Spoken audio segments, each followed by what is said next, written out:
부천시가 문화재생 사업을 위해 작동의 군부대 부지를 사들이면서 무허가 건물 수십 동을 빠뜨린 것으로 뒤늦게 밝혀져 부실 계약 논란이 일고 있습니다.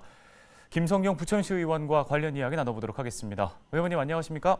네, 안녕하십니까. 부천시 고강동 여월동 작동을 지역구로 하고 있는 부천시 의회 운영위원장 김성용입니다. 초대해 주셔서 고맙습니다. 반갑습니다. 네, 반갑습니다. 국방부가 최근에 부천시를 상대로 매매할 당시에 누락됐던 무허가 건물 소유권을 주장하면 추가 구입을 요구하고 있어서 문제가 되고 있습니다. 자, 어떤 내용인지 자세히 설명 좀 해주실까요?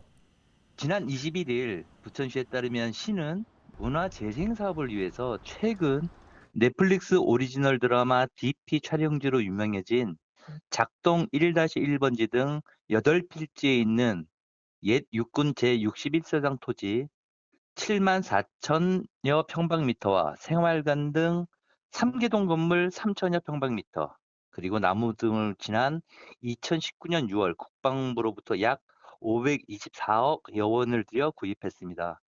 하지만 시가 애초 매입한 부대 내 건물에는 매매 계약서에 표기된 생활관 등 3개동 이외에도 무허가 건물인 장교 숙소, 식당, 사무실 등 12개 동과 관사, 목욕탕, 창고 등 16개 동, 모두 28개 동이 더 있었지만 매매 계약서에는 전혀 포함되지 않았습니다.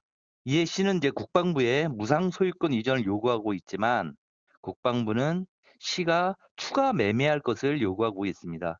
당시 매매 계약서에서 제외된 무허가 건물 28개 동은 감정가만 17억여 원에 달하는 것으로 추정되고 있습니다. 국방부가 추가 건물값을 요구하면 시는 고스란히 추가로 매입 대금을 부담하는 처지에 몰려 있는 상황입니다. 예, 일각에서는 당시에 해당 업무를 진행했던 시 담당자에 대한 책임 소재를 명확하게 밝혀야 한다는 지적도 나오고 있습니다. 김 의원님께서는 관련해서 감사를 요청할 계획이라고 밝히셨죠? 예, 맞습니다. 이 정도 사안이면 감사부서에서 당연히 감사가 진행될 것이라고 생각되고요. 만약 감사가 진행되지 않으면 제가 바로 감사를 요청할 예정입니다.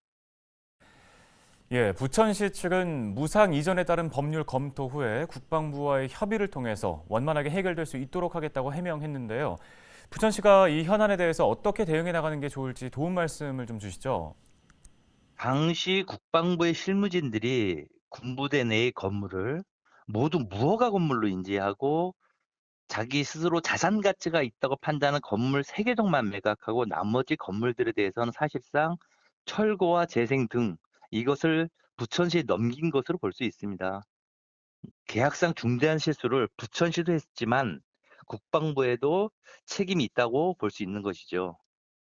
매매 계약 당시에 윈윈하는 마음으로 돌아가서 군부대 명의로 남아있는 건축물 전체를 국방부는 부천시에 무상 양여하는 것이 필요할 것으로 보이고 부천시는 무상으로 소유권을 받을 수 있도록 최대한 노력해야 할 것입니다. 물론 소송이 필요하면 소송도 진행하는 것이 좋다고 생각합니다. 네, 오늘 관련 말씀은 여기까지 듣겠습니다. 부천시의회 김성용 의원이었습니다.